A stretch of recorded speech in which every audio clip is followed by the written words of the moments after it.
Alright, here we go. It's time for your final points review for the 2012 tour. So what we're going to do here is we're going to look through all our past results leading up to the final points. So we started in Birmingham, Alabama, but it was not counted for points. So I'm just putting this out there, but we're not actually going to count anything up from it.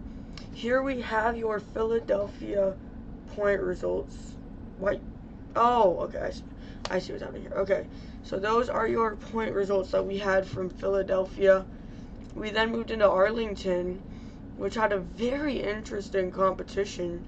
It was actually pretty good, especially though what we saw from your winner, Neil Elliott. We move into East Rutherford, which was our most recent show, apart from the finale, and between this and Arlington, it might have been the best event we had. Even better than the World Finals event, this or Arlington. One of the two was definitely better than the World Finals event, I would have to say. And then we ended with the World Finals. These points results were never showed, so here we can see them now. Okay, that hurts my eyes. Let's make this a little bit bigger. I thought bolding would make it a little easier to see. It definitely didn't. Here are your results for the World Finals. At last place, we had Medusa with a total of 17. Second to last, we see Lupe Souza with a 22. In 12th, it would be Cam McQueen with a 25. Let me actually number these so I don't have to think all the numbers in my head. In 11th, we had Dennis Anderson placing surprisingly low, but just not had an unfortunate ending to the run. Todd LeDuc would be 10th with a 27. Dan Evans would be tied, but in 9th with a 27, because he did go out earlier and he did get to bonus. Ryan Anderson would only get 8th with a total of 30. Charlie Pauken would beat that by 1 point with a total of 31, getting 7th. Mark McDonald would get 6th with a 33. He had some pretty good saves in that run. And tied with him with Neil Elliott in 5th place, who also had 33. And they actually got the exact same scorecards there. Coming in at 4th, we had Damon Bradshaw with a total of 36. Completely even regulation scores, and then a bonus time of 4 for that awesome barrel roll save.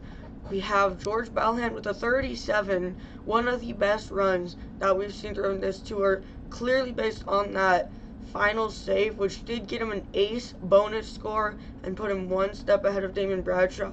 In second place, we would see Adam Anderson. Adam Anderson had a big fall behind for this tour, so although we got a lot of points here, it wasn't quite enough to catch up with the top drivers. He would go home with a 38, a huge score, but right above him, we would see Lindsey Wink and Lucas Oil Crusader finally take home that first World Finals win with a total of 39, acing bonus time, getting 2 8s and 2 9s for a total of 39 points. Now this is where the final placements are going to come into play. I should have kept the other placements leading up to this, but I hadn't. So this is what your final placements look like. Coming in the last place, we had Cam McQueen. Put on a great season, but didn't really get as much consistency as some of the other drivers. Same story kind of goes for Lupe Souza. Had some good moments, but not as much consistency. Medusa did pretty good, just didn't have as many wow factors.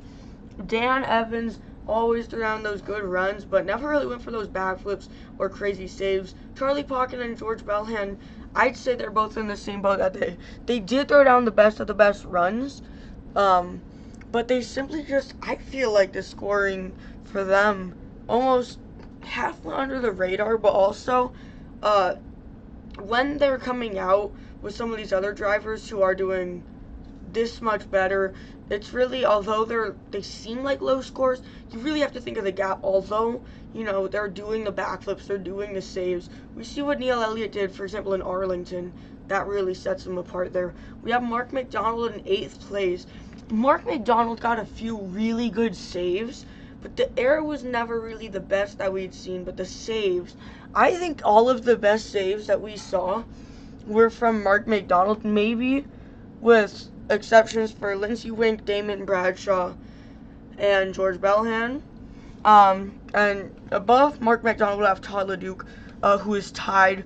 I think Todd LeDuc had by far, well, I don't think, we all know Todd LeDuc. We saw he had the best air every single show. He started with that big jump, and it got him really high up in the final placements. He actually kicks off your top half of drivers. It's just, unfortunately, you know, sometimes big moves would cause him to end out before bonus time, or leading back to the fact he might have that really good air, but not those saves that we were seeing from the other drivers. Kind of the other way around, where we see more saves from other drivers, but not as much air. Here we see the air, not as much saves. So it's really 50-50. And then above that we have Dennis Anderson, who only actually came in at 6th place. The legend, the icon, only gets 6th, and I really think it is those unfortunate endings. He tried and put down some great runs, but he just couldn't really end out getting some of those times. Like, he didn't make it a bonus time each time, and that is part of the drive hard strategy. You have to learn to get used to being able to handle the ragged edge. And Dennis Anderson kind of invented the ragged edge here, but unfortunately it looks like it just was not his season. However, the other Andersons would be a little bit more follow-up. Like Adam Anderson would ace at the World Finals, and despite only being at like 8th before, he now climbs all the way up to 5th place for making it the top 5. It's great for Adam Anderson. He had the great World Finals run. Really does fall under the other category, that early endings to the runs, or just simply not keeping up completely with what we saw from the other drivers. Now we move into the other Anderson. We have Ryan Anderson now. He started in 2011, and that did not stop him from placing all the way up in 4th with 133 points. And that is a top tier placement. He was within 12 points. Had he gotten 12 more points this season, he would have won. That is a very, very close range to be in. But it's not as close to what we see for the tie between 2nd and 3rd with Damon Bradshaw and Lindsey Wink. I would say that they probably had the most consistency. I would say Damon Bradshaw definitely had the most consistency. He had the most unique, crazy wow factor in each of the shows, right? You know, we look at Philadelphia, he got that save, he got really sideways, brought it onto the front end, truck started locking up, and he still got the save. Arlington, not as much for Damon Bradshaw, but Lindsey Wink went for that front flip attempt, got a save on the front end, the truck rolled back over head over heels, and he got to continue. East Rutherford, another one for Damon Bradshaw with a barrel roll, which again would be seen replicated at the World Finals. But the reason Lindsey Wink was able to jump all the way up here is really his World Finals run with the insane amount of saves he had, landed the backflip. It was about the most perfect run you could ask for Lindsey Wink. But out of all these drivers, the number 1 driver for this season based on the scorecards we had got, it's Neil Elliott with Maximum Destruction. There's not a single event where Neil Elliott did bad. You know, he won most of these events. He won Arlington. I'm pretty sure he did win at Birmingham, but I'm not 100% sure on that. And from there, he was placed in 3rd. He was podium in every event. And there's no other driver we saw that consistency for. Like, we look at Damon Bradshaw, he's the closest, but he's not here.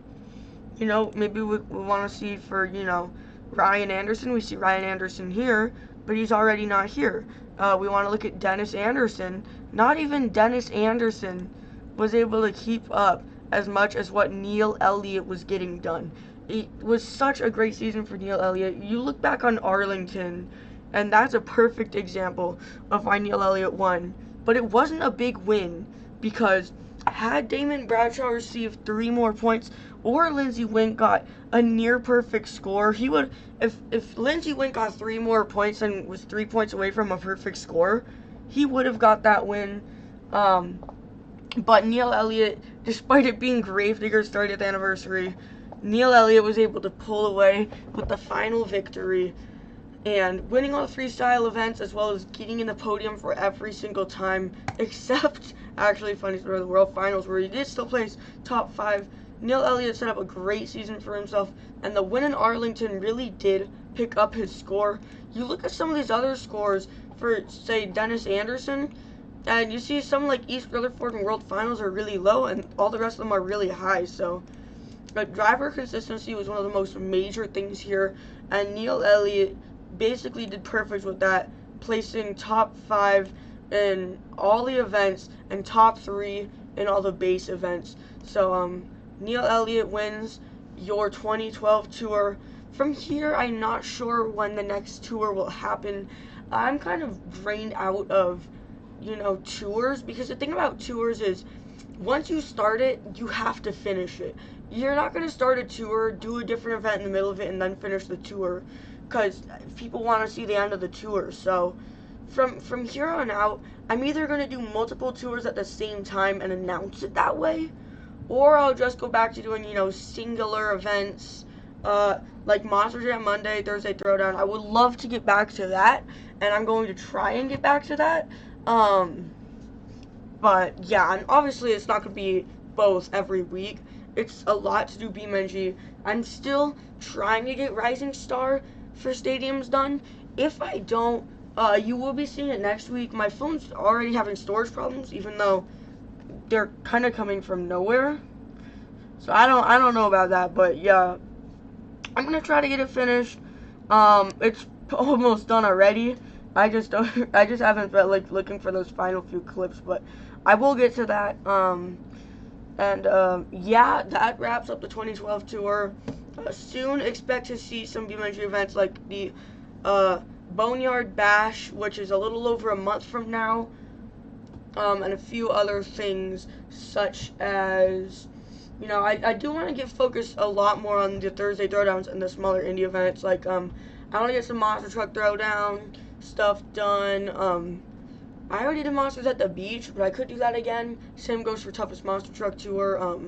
I already did it. I could go back to it. O'Reilly Outlaw Nationals I could do.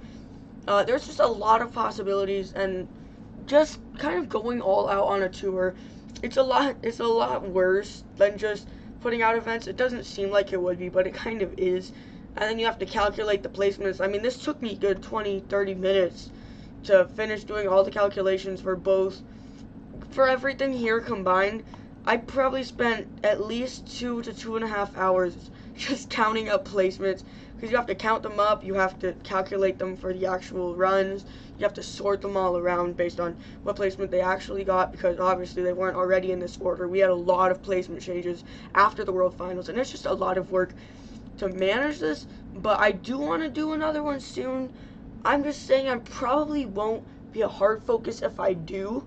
It'll be like maybe one event a month, and then just do other types of events in between, stuff like that. And yeah, so that's the 2012 tour wrapped up. I hope you guys liked it, and it was fun. It was a lot, but it was great, and there were lots of great runs in there for sure.